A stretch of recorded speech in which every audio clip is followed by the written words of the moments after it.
In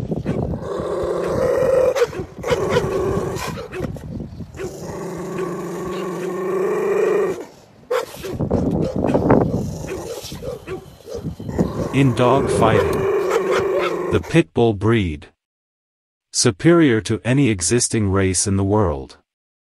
There is no animal with the same pain tolerance and determination compared to an APBT. This is the audiobook, The Competition Dog. Part 8. Chapter 9. Wildside's Bandit. Originally published in Your Friend and Mine, Jan/February and Mar/April 1995. We often talk to newbies who are trying to get into the game and have been disillusioned by breeders who develop other strains and try to convince the novice to buy only their puppies. They ask us, how do I know who believe? Or, how can I get into the game if everyone tells me something different?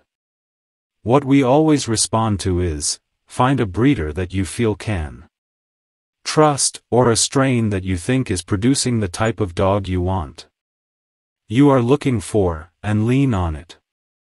Acquiring good dogs to found your kennel is important, but having the faith to believe in what you're doing is just as important.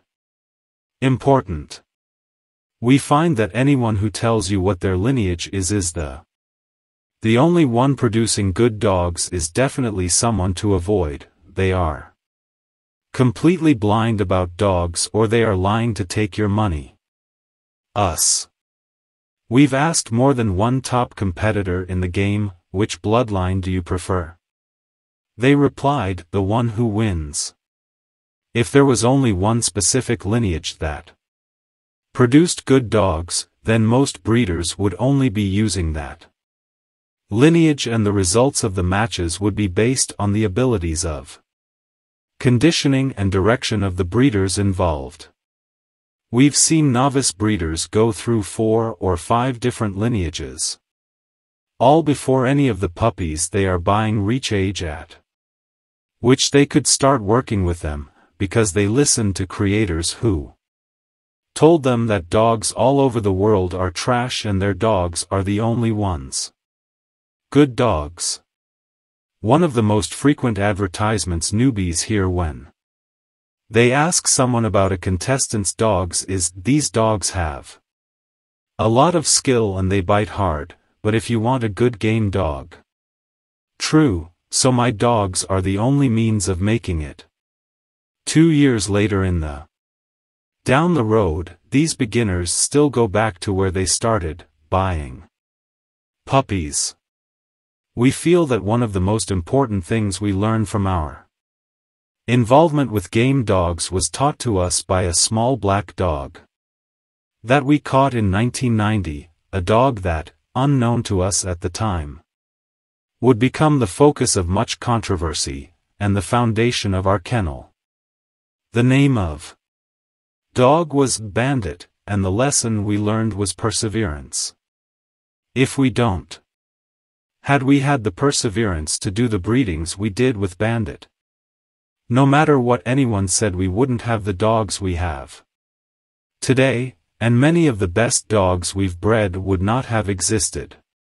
We did a cross with Bandit in 1990 after Mountain Man crossed it. Acquired, he showed us his pedigree and told us that the dog got a game and lost one, both really tough. We really like the way the dog was bred and what he had done, and we decided to breed 2 bitches that were in heat at the time with Bandit. One bitch was Kate's Sasha. This was a winner of about daughter of Kate's Gr.ch Nigerian, which was lent to us by Dave Illette on the West Coast. The other bitch was Garner's Munchkin, a daughter of Ch Chinaman Ram, which was originally a gift from Tom Garner. Sasha had 6 puppies, and the Munchkin had 2, and when the puppies from those 2 litters they were 8 weeks old, they were the fussiest puppies we had ever seen, with 12 weeks they attacked each other like big dogs if they got out of their chains. It was then that we approached Mountain Man about buying the Bandit possibly, as we felt he would be a positive addition to our creation program. We knew very little about the dog, what the Mountain Man had heard about. When he got it, in fact we weren't even completely sure about who had created Bandit at that moment. So in early 1991 we received a call from a man who introduced himself as the previous owner of Bandit and proceeded to tell us a lot more about the dog, including the winners, which he had produced, and he also wrote us a long letter about Bandit, describing step by step the end of the match he had lost. Needless to say, we were very impressed, and even happier to have been able to get Bandit.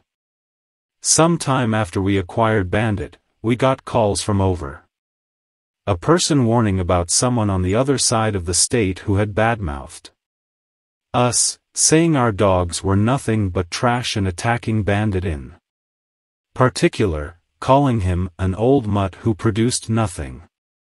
This was a person with whom we had only spoken once on the phone about a year before, and the only knowledge this person had of Bandit was the report from the match that Bandit lost, in journal. At the time we were baffled and infuriated by this unprovoked attack, and in further instigation by a third party, we wrote a story about Bandit. The beginning was a revenge against this person. The following is a part containing the most of that story, but we omit the beginning because actually, we feel that there is no point in attacking someone in a book, unless they attack first. Although there was the provocation, when we wrote this story, it never occurred to us that anything we had heard was less than 100% accurate, nor how much of a headache this story would bring us. The story of Smith's Bandit, Mountain Man's Bandit was created by Mr. Thomas Smith, son of Groves Gr.ch. Outlaw and R.C. S. Molly. His ancestor, Outlaw, was a big dog that was valued by all the world we speak of and which has seen him fight as one of the best, if not the best, that they've ever seen. Outlaw has won 7 contract games and has proven to be a top dog. Real rough play in his last match against Gene and Irish Jerry's Goose, he left from below after 1 hour to win in 1 hour and 23 minutes, dying some hours later. His early demise prevented him from being better known as a good breeder. There's very little of his pedigree around from what we've heard. You who have the lineage keep it for themselves. Outlaw was a son of Rom bloodlines, Finley's Ch. Beau, crossed with a 3-time winning daughter of Ch. Rascal and Ch. Honeybounce. Rom. Molly was originally from R.C. and the So-So Boys and won 2 games of contract. She was a brutal snout-biter and also won several matches out of current. She was the daughter of a brother-sister cross between Stompanato Johnson's Rosie, aka Carver's Rosie. Molly went to a breeder's kennel in Florida when she got old and full of cancer. We got news from a reliable source that after about a year of trying to get puppies from Molly, with no lucky, this person put her with another old bitch that she couldn't breed, a good bitch named Buckskin's Bitch, released them from the chain and let them fight until the death. The person who told us this said that none of the dogs showed any bad signs and that they both literally died holding each other.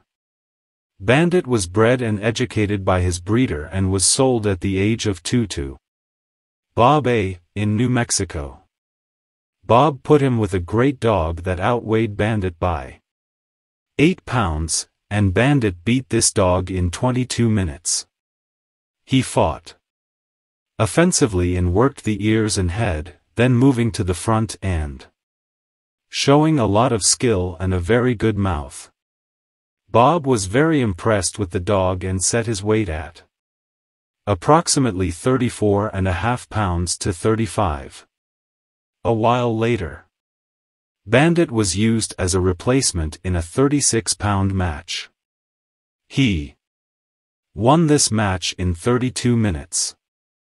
He was then paired with A.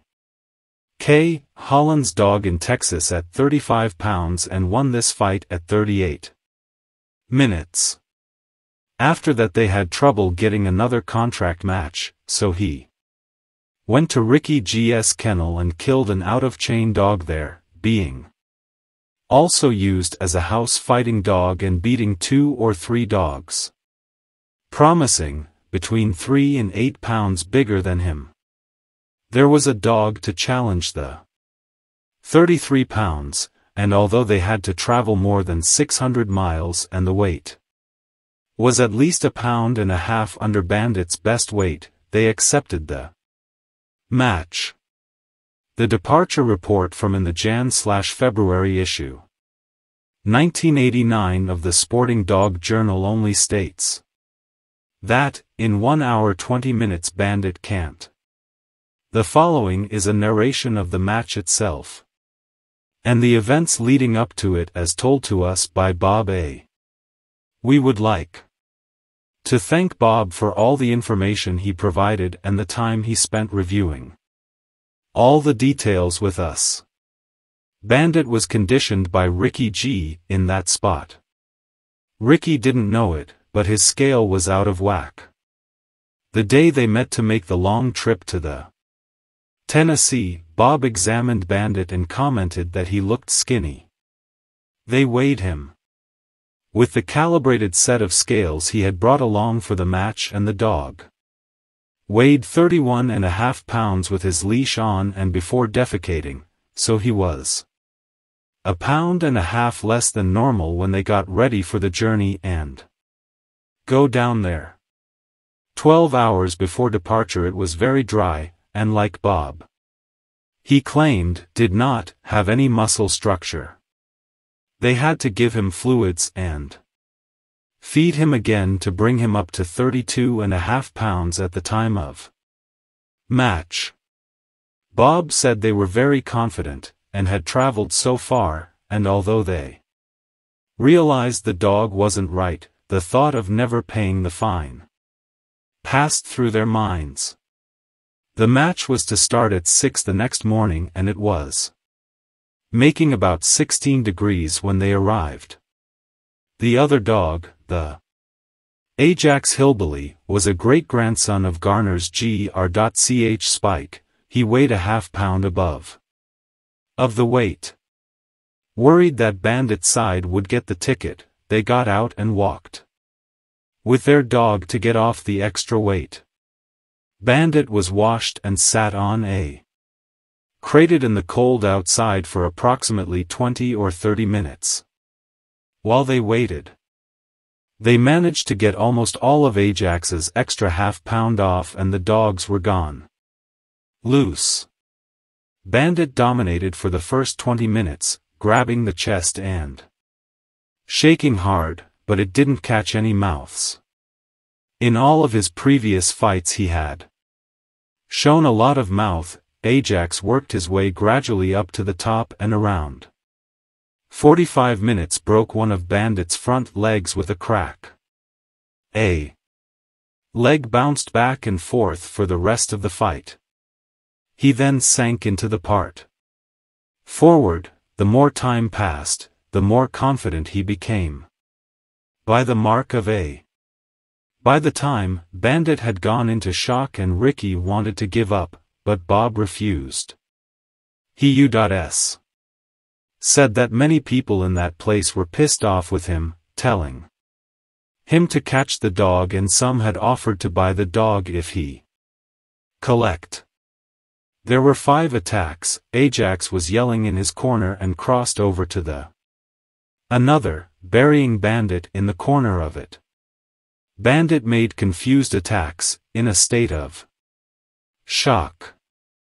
In the 3rd and 4th quarters he rolled across the ring and collapsed to the ground. Complete the attack.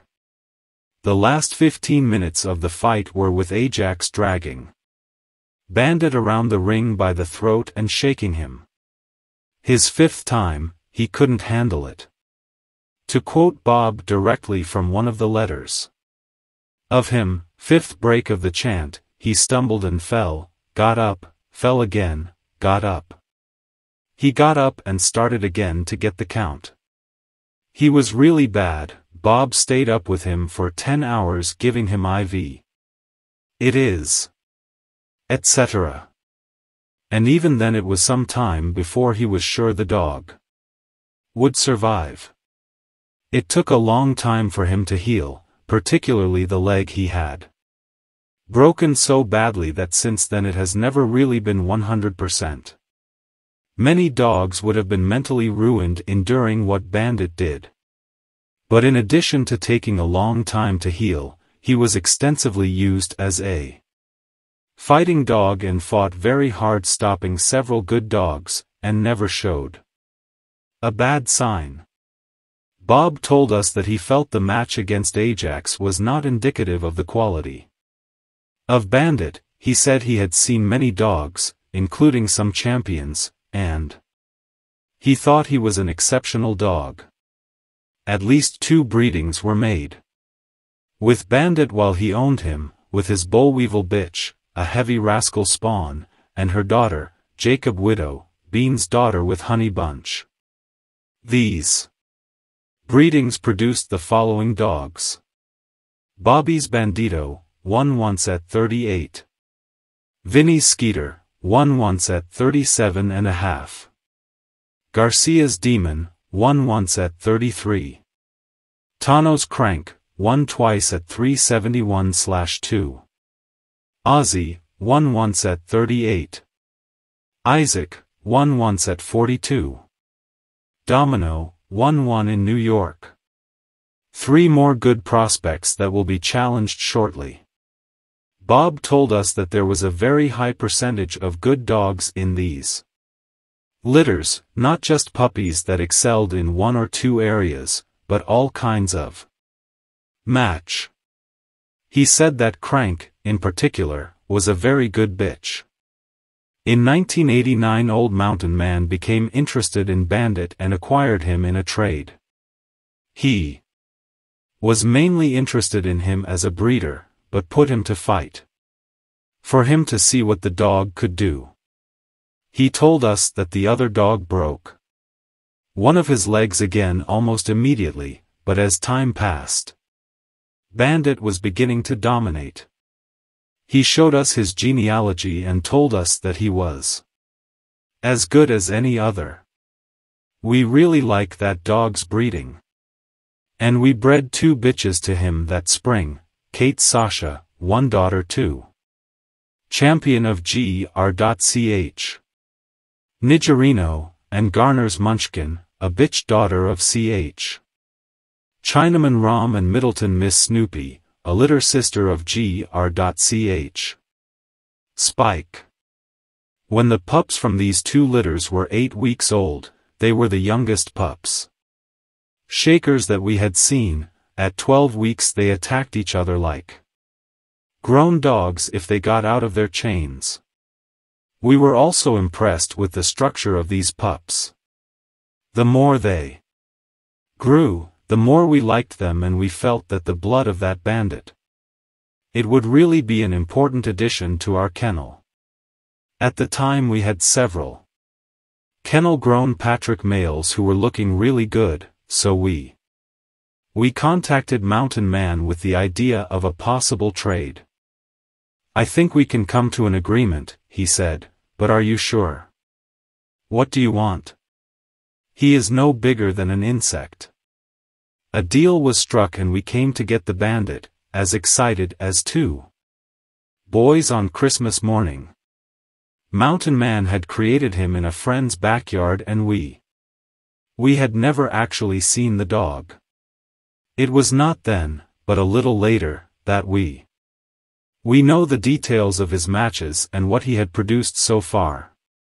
Our first sight of Bandito was a bit of a surprise. The photograph we had seen of him didn't do it justice. He was a very well-made little bulldog. Very muscular and a bit stocky. He had the biggest canines we've ever seen. We had seen in a small dog. We have several young bandit puppies and puppies that we keep, all are agitated, intense, and very well structured. The offspring of these first two breedings are now 17 months old. All that have been tried have proved to be excellent. We crossed him with Garner's young cowgirl, a cold daughter of Woods. Snooty, Rom, these pups are now a year old and acting great. One of the things that impresses us most about the way that Bandit is producing is that it looks always produce the same type of dog, regardless of the bitch he is bred to. Although sizes vary, we have young puppies that weigh from 30 pounds to 65 pounds. We have two young male sons of Bandito crossed with Swanson's Holly, one daughter of Ch.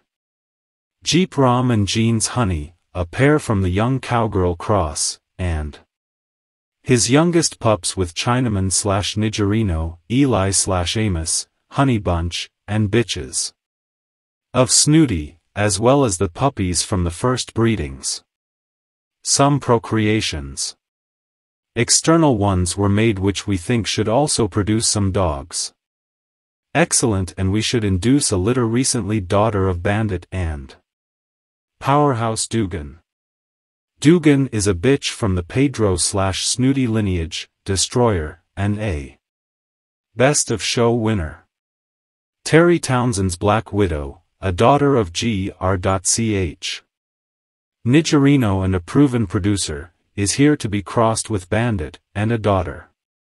Niger Double Cross, Hackman's Bathsheba, will also be crossed with him this fall.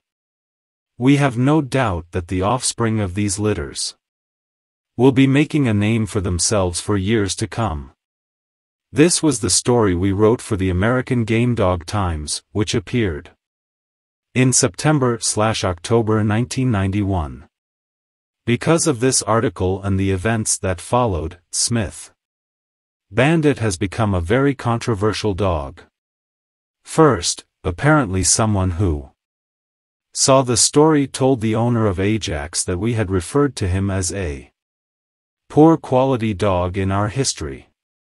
If that individual misunderstood the story or just trying to stir up difficulties, we don't know, but the result final was an angry call from Hillbilly. We quickly undone the mistake, reading the part of the article that mentioned his dog, but he then told us that the end of the match was incorrect, that in Bandit's last attack he had fallen in the corner, got up, and had taken the count. Hillbilly told us that Bandit was the smartest fighting dog he ever owned. We believe his exact words were that he fought as if he had a computer in his brain, and he also confirmed that Bandit had done some unbelievable attacks and should have been recalled, but said he felt the dog could have gotten it when he got the count. We were very upset as we didn't want anyone thinking we had lied or exaggerated. We had written our story based on letters we had received from the previous owner of Bandito and from phone conversations with him. The description of the end of the game was a direct quote from one of these letters. We contacted the editor of the Times immediately about the possibility of writing some sort of sequel to the story, and he said that I wouldn't. Don't even worry about it. It clearly says in its story that the dog doesn't made his last attack. I even got a couple of calls about it, and I told The people who called that if they had a dog that could be paired 2 pounds under his best weight, and fight underweight, and endure 1 hour 21 minutes with a good dog, send me a picture and I would put that dog in back cover of the magazine. How far was our reaction to the revelation that Bandit had quit? Our feelings were, we felt that any dog that could get into a match with as many factors against him as Bandito had, take as many punishments and making 4 game attacks like he did, was not what we would consider a turnaround. 10. He may not have been any game of death dogs, but he's shown to be a lot more game than most, and the caliber of offspring he's producing us. Convinced of his value as a breeder. That we could think about getting rid of Bandit. Not because he thought less now of the dog, but because he imagined that no one else would want anything to do with the dog after what had been printed. To a certain extent he was right. There were some people who planned to cross Bandit or acquiring a puppy from one of his litters that they decided they wanted nothing to do with him, but we had faith in his value as a breeder and decided to continue breeding him to our best bitches, though what anyone said or do. During that time there were also several other creators who had the willingness to mate Bandit despite all the controversy over the dog. Most of them were people who had seen his kids and liked what he was looking at producing.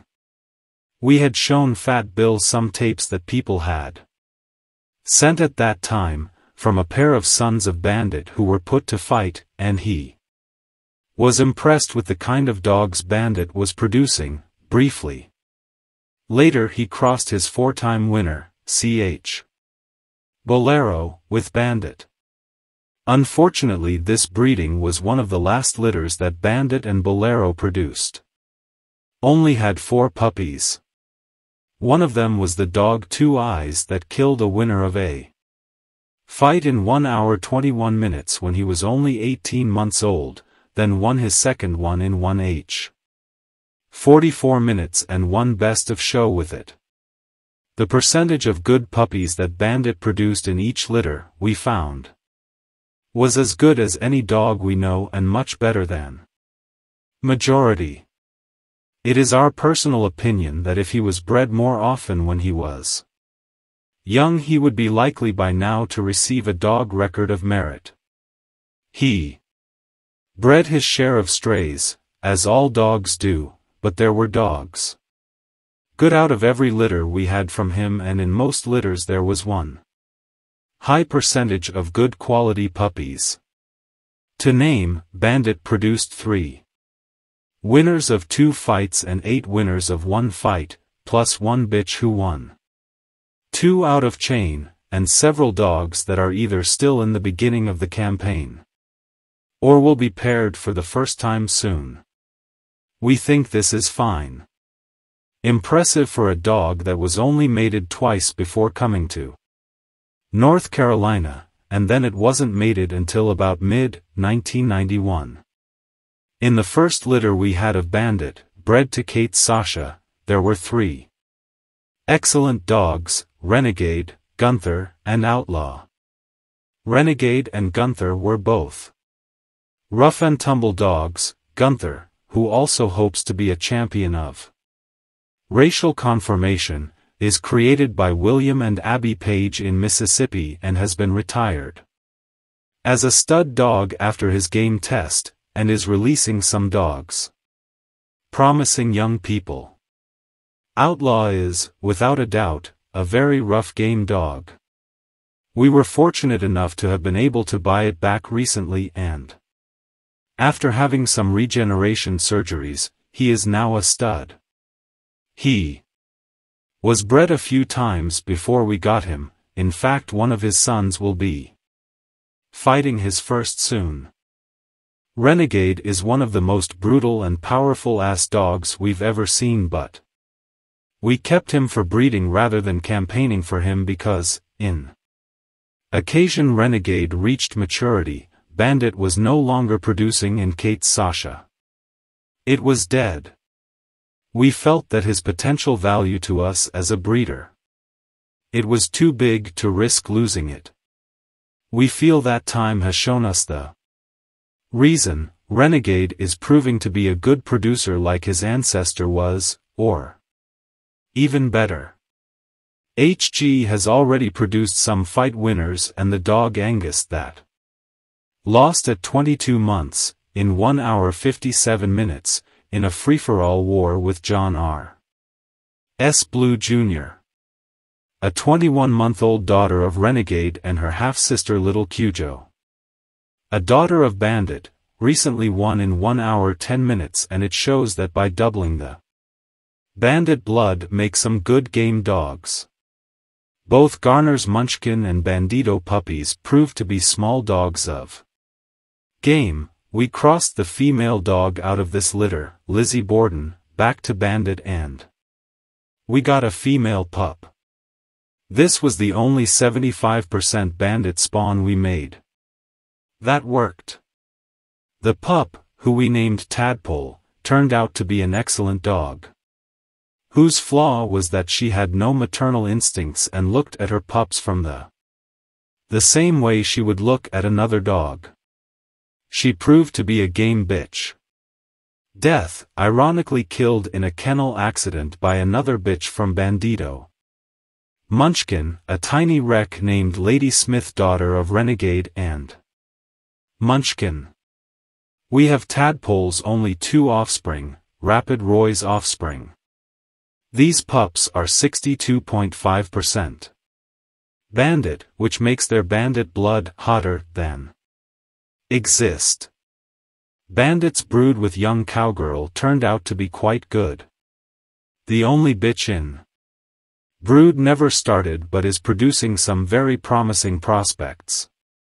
Bred with the sons of Bandit, one of the males looked good but never came into campaign because his owner, Matt G., was forced to go on a 2-year vacation, and the biggest male in the litter started late but looked great during instruction.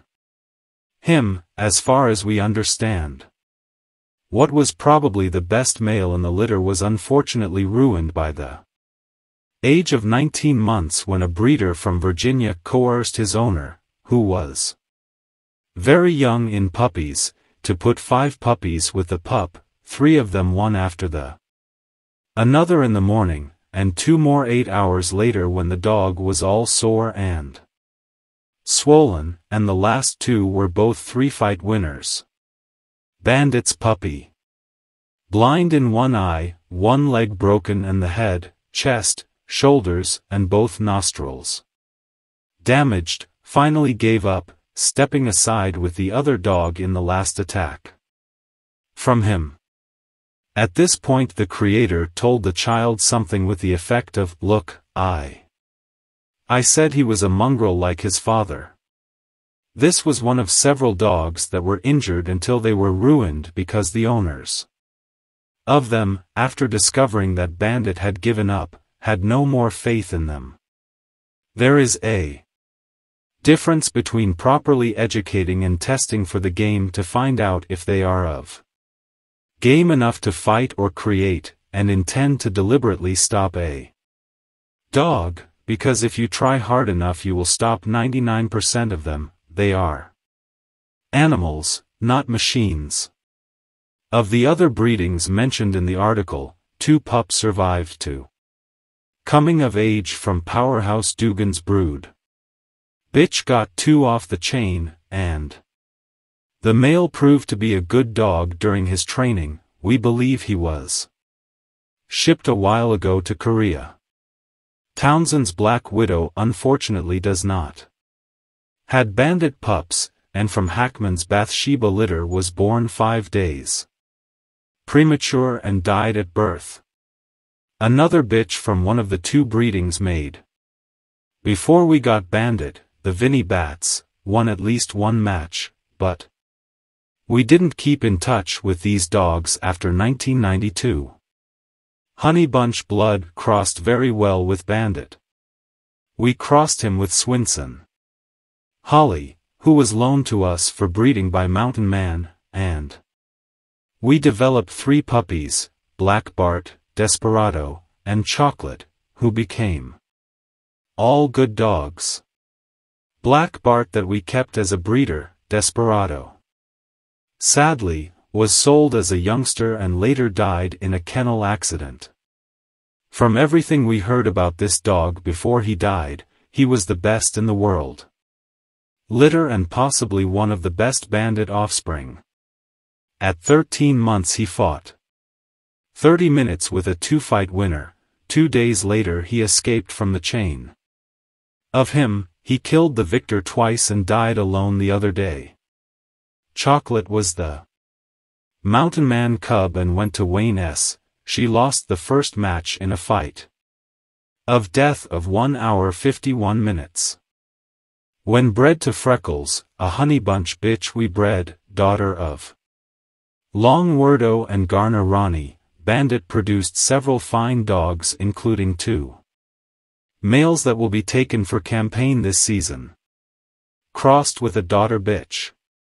De Wordo and our bitch Mean Jolene, he produced only 2 puppies, one of them lost. One game for an hour, the other was sent across the ocean when young. A son of Bandit, Ernest T. Bass, son of G. Pet, a daughter of Jeep from the kennel of Mountain Man, won an out-of-chain match in a game of death, in 1h. 21 minutes. Crossed to Leva's working overtime, Tater x Raquel, the Bandit produced Lightfoot Reggie, who destroyed a 2-fight winner in his first break. Oh. Reggie's brother, Bandit Jr. looked very good during his instruction and was sent to Japan for breeder. When Bandit was bred to a bitch daughter of Bowling's Loner and Swinson's Holly, there were 3 surviving pups. Cowboy gave up, Stretch recently lost a death match, making a very good minutes attack before he died, and Spider proved to be quite good and is now in Hawaii. We bred Bandit to our bitch Piranha, a great-granddaughter of Gr.ch. Nigerian, us. We lost sight of some of these pups, but the best 2 in the litter froze to death in different backyards, in separate incidents. That's lucky. When the Bandit was crossed with a sister of Ch. China Rosie, he produced 2 puppies. Both matured into very good dogs. The male, Adam, would be paired this fall but got sick and died. Metalheads bred a daughter of Red Ed Rom to Bandit shortly before he left of breeding and acquired a puppy, Sunny, who started late but is being worked on to be one hell of a dog. We crossed Garner's Wild Cherry twice with Bandit. The first procreation was lost and we almost didn't. We tried it a second time. We are glad we did it, and this was the litter which produced Rollbar Rapid Roy, a fine 1-match winner who was retired from our kennel as a stud because of injuries sustained in a kennel accident after his departure. There were 2 other males in Roy's litter. One was killed in an accident as a puppy after he left our yard, and the third we sold when I was young. We found out later that he was put with 2 dogs for half an hour at 9 months, then ran off his leash. The other day, he jumped on a neighbor's dog, and was shot by the police. The best bitch in the litter was Crash. From what we've seen of her we feel she is so good as her brother Roy. There were 2 other good bitches in the litter, as well. One that bit as hard as any dog we've ever seen, but would never fight. Except to defend yourself. One regret we have is that after we acquired the Bandit in 1990, we crossed once that year. At this point, we still had most of the Hollingsworth dogs and we were doing a lot of breeding with Hollingsworth bitches. Hollingsworth with a 3-time winner we borrowed called Gator. There have been some good dogs from these breedings, but we feel that if we had crossed some of these bitches with Old Bandit, we would have now some big dogs. The breeding that was done with Bandit and a bitch from Hollingsworth, Miss Trinks, produced 2 offspring. One was named Dr. Detroit, and we sadly lost it from view, but his brother Barbarian proved to be a great dog. He has already won 2 and will be campaigned for his championship. Barbarian got all the best qualities of Eli and Hollingsworth blood. Bandit had a hard life and he was never in the best of health when we had him. This resulted in many breeding problems, small litters, breeding that failed, difficulties during mating, etc. In fact, although he was bred to approximately 30 bitches, he only produced a total of more or least 100 puppies. Among those who did not live to adulthood, several of those who were stolen from kennels and those that went nowhere, we would probably say that approximately 1/2 to 2/3 of these dogs are still alive today. In 1992 Bandit became very ill and stopped producing altogether. We managed to recover it and bred it with several bitches, but only one bitch produced our female dog Tiger Lil, and had a male puppy that we named Hellraiser. It seemed that although he wasn't completely sterile, Bandit was on the run of finished player. In November 1992 we gave Bandit to Wayne S., who owned Bandit's sister, Chocolate. We knew he liked the old dog like us, and we felt that Bandit deserved, after all he'd done for us, to live the last few years. Him and how much comfort, he has his own heated little house now, and with so much personal attention as possible. Wayne was willing to try to continue breeding the Bandit, and we felt he could give Bandit the special care he needed because Wayne only had a few dogs at the time. Winter was coming, and the cold weather was always very hard on Bandit because of the arthritis in his legs. His broken. Wayne's vet put Bandit on thyroid meds and a few other drugs, and Wayne managed to acquire a female puppy in a cross with a sister of Ashford's Buster Brown. The last time we asked about Bandito, Wayne told us. Said he could never get any more puppies from him after that, but it was already nice. Have the old dog in the yard. Bandito is still in Wayne's kennel at this time, November 1994, he has now 11 years and has not produced in over 2 years.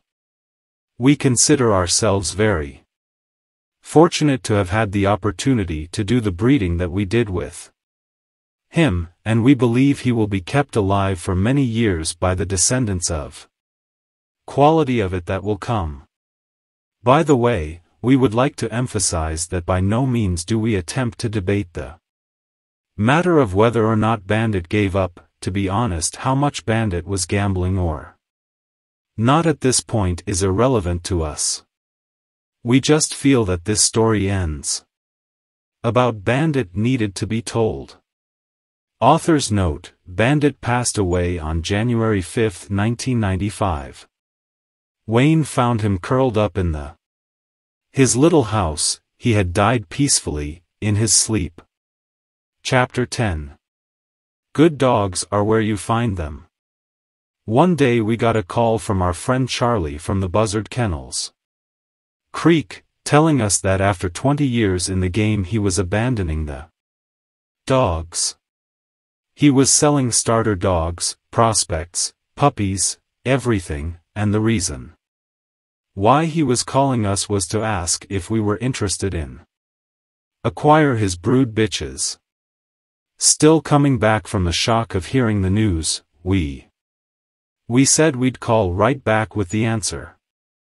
Charlie is an honorable breeder, a good competitor, and a close personal friend, and we feel that his retirement, it will be a loss for the game. It really meant a lot to us that Charlie thought highly of us as creators, and offered us what was essentially the foundation of his kennel, but his call, it came at a really tough time, just a few hours before we sit down and discuss how we could cut down our kennel of the 70 or so dogs that we were feeding at the time to a more manageable number of more or less 50, and we hadn't been able to come up with any solution because there was nothing we wanted to eliminate. We were already looking for several good products in our puppy houses, which we had no idea of where to put.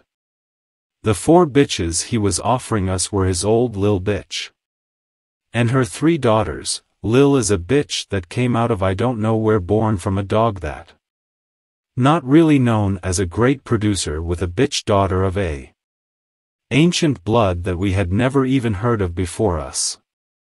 We meet Charlie. The 3 daughters were all from Lil crosses with males from different lineages, and of these lineages, however well it may be said, really are notable for producing many good dogs.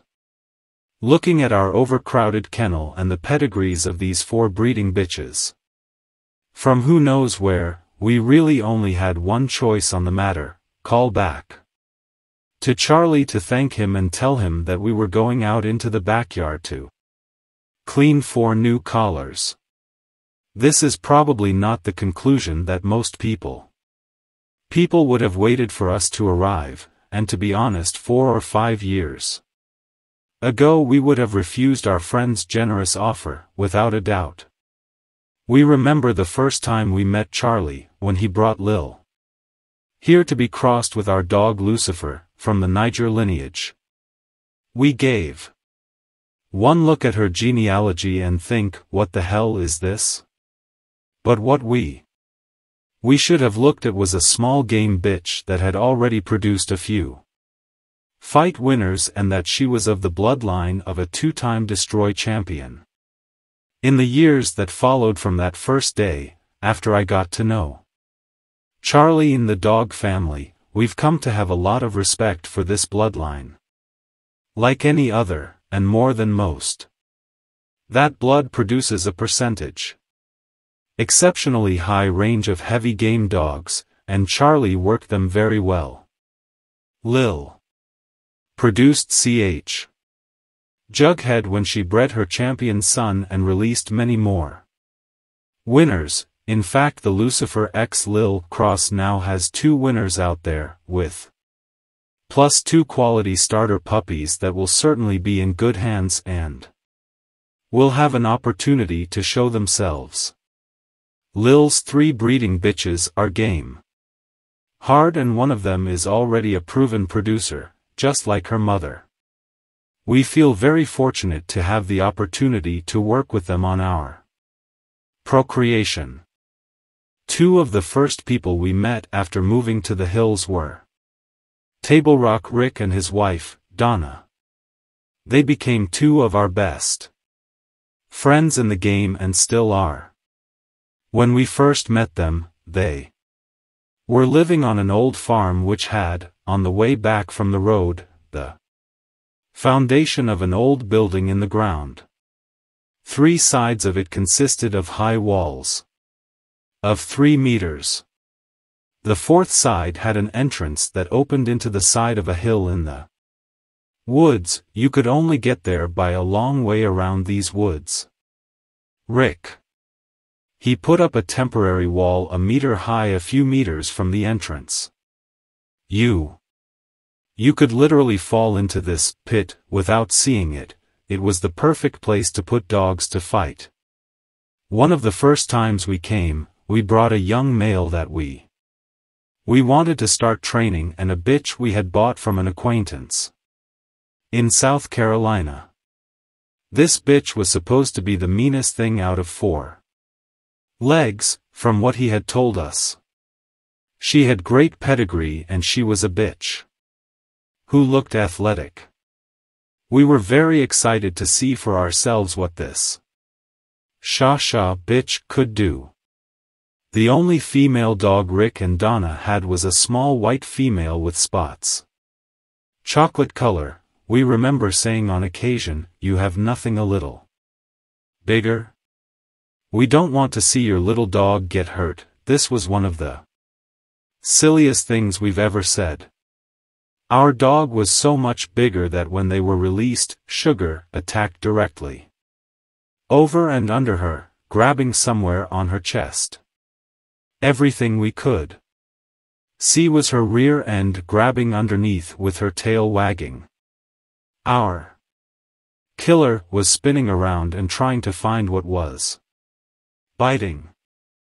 The only glimpse of her rumored athletic prowess that we've seen came around the 7-minute mark, when she managed to break free and jump gracefully over the 3-foot wall into the arms of a startled onlooker. It was too much. Soon after came our male, a small and beautiful, almost purebred dog of the Maloney lineage. A friend of Rick said he had won his size and went to his car to get it. A few minutes later he returned with a dog. Gangly white man who was a brother to the first bitch. This dog, Jay, attacked directly on our dog's papers and shook him around the ring with this bite until we stopped him. We believe the whole thing lasted less than 3 minutes. When they showed the genealogy of these dogs, our reaction was, yuck. It seemed that someone had set out to see how many different bloodlines they could mix on a 6th-generation pedigree. We were sure these dogs could come out good. Sugar ruined 2 or 3 more of our dogs, puncturing a lung in one bite, and some other people's dogs too, and it also produced some good offspring. Jay didn't have his sister's killer mouth, but he did a lot of skill and has proven many times to be almost a game of death dog, as anyone alive could be. Around the same time that we met Rick and Donna and had our date with Sugar and Jay, the mountain man gave us a pretty little face pup. Gift white. He also gave us a 4-generation genealogy with the puppy, which had been typed by her breeder. She really was none mestizo, but looking at the genealogy we recognize only 1 or 2 dogs in the 4th generation. The rest of the pedigree consisted of dogs we never had heard about. Not being directly familiar with the blood or seeing any champion or famous dogs in pedigree, we did what most people do, we assume she really couldn't be good. We like the puppy, however. And we made her our house dog as she was the smartest little pup we had already seen. On second thought, we figure that if we had made a pet and become so attached to it, we would have ended up probably getting rid of her to make room for a nice dog created, for which we would need a chain in the yard. When Lily was less than a year old, we had a Hollingsworth puppy that we were selling and that we wanted to cross before letting him go, because he was the only 3/4 male Crumbs caribou in existence. Lily was the only bitch that she came into heat at that time, so we bred her to this male. We sell to most cheap puppies as pets. Of that litter, a male was win a very violent out-of-chain match, another died in the game, a third looked pretty good in fights, but we lost sight of him, and 2 of the bitches got away very good. The rest went to pet homes and we don't know what turned from them. Before these first pups were old enough to be noticed, we crossed Lily with Renegade. Our only purpose for doing this at the time was that we were having trouble getting Renegade to cross over, and Lily was a easy bitch to cross. Once again, we sell the puppies very cheaply, and in fact, we gave a couple to friends. Of 8 puppies, 1 we lost sight of, another was hot as a fuse, but it was stolen at 8 months, and the other 6 became all good quality starter puppies. Lily came to be nothing more than a companion dog that we were very fond of. Fell in love, and she became one of our most valuable brood bitches, and her blood appears very often in our breeding program now. After the puppies started to show so good, we went to research her genealogy extensively. What we found was that while they may not have been household names, the dogs she came from have included some excellent ones, and some that turned out to be from Game of Death. One last encounter with a mixed dog that comes to mind is when we lost our dog Mean Jolene to a black wrecker named Sadie. From departure, Sadie Rick's owner showed us her genealogy. She came from James Edwards Ch. Chinabuck with a daughter by Hargrove Rufus and Edwards Miss Bad, as well. We guess you could call her a bitch daughter of the lineage of Chinaman, Eli/Snooty, /Rascal/Honey Bunch /Cowboy /Jocko /Hansel /Big Ben I/Jolly B. Sadie won her championship, and after she retired Rick let us stay with her in our creation. Our attitude toward Sadie was that she was a big dog of fighting, but we couldn't imagine that she would be a good producer, by the way that she was created. We must have forgotten to tell Sadie this. She produced a dog that lost in 1 hour 57 minutes, another Game of Death male in the same litter, as well as bitches that will be challenged, an out-of-chain winner with 18 months old and another that is looking great in another litter, and some prospects very promising young in each newer litter. We guess what we're trying to say is that we shouldn't forget that the dog makes the pedigree, not the other way around. We have certain lineages that we enjoy working with them and are having success with them, and our training program main breeding is centered around backcrossing and mixing these bloodlines, but we've learned not to be so blind about dogs as to disbelieve dogs that may not be of the bloodline we like, or as pure as we are. We like it. We'll never forget what the mountain man said to us one day a few years ago. We had finished training some dogs, one of which was the bitch Rick and Donna's Sugar. She completely demolished a male bigger than her that day, and we asked Lester's opinion if he felt that a bitch bred like Sugar really would be a good dog to pair or breed. At the time neither we nor Sugar's owners really had a lot of faith in her being a rough and tumble dog, a good producer, and we told Lester about it.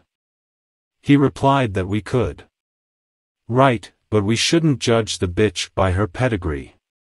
He looked at us and said, "Remember, good dogs are where you find them." This was the 8th part of the audiobook, The Competition Dog. Subscribe so you don't miss the next part. My name is Rodolpho Luiz. I appreciate every comment, like and share. God bless you all. I went.